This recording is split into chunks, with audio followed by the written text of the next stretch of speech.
Gusto mo ba yung three-way battle, pare? Hindi. Bakit? Kumbaga parang, paano ba?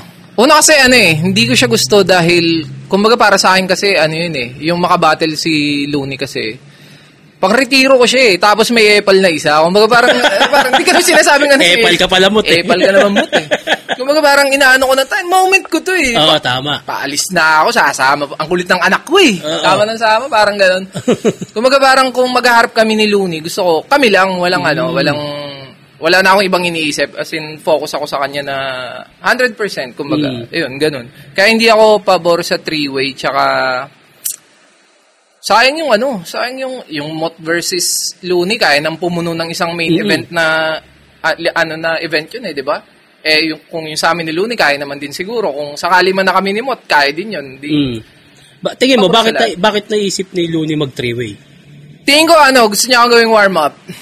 Sa three-way? Hindi, ang three-way is one-on-one. Oo, na isang araw, di ba? Parang gusto niya akong sigurado, ang day, kung day 1, day 2 yun, Kumbaga sa M-site tipsy, magiging ako si Frus doon eh.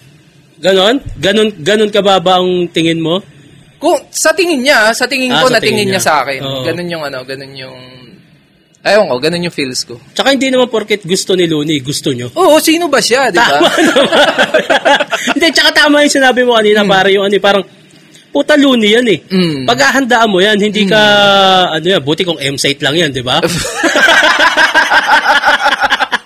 Hindi, tsaka Looney yan eh. Paghahandaan mo ng husto yan, yung, tsaka ang pagbabalik ni Looney.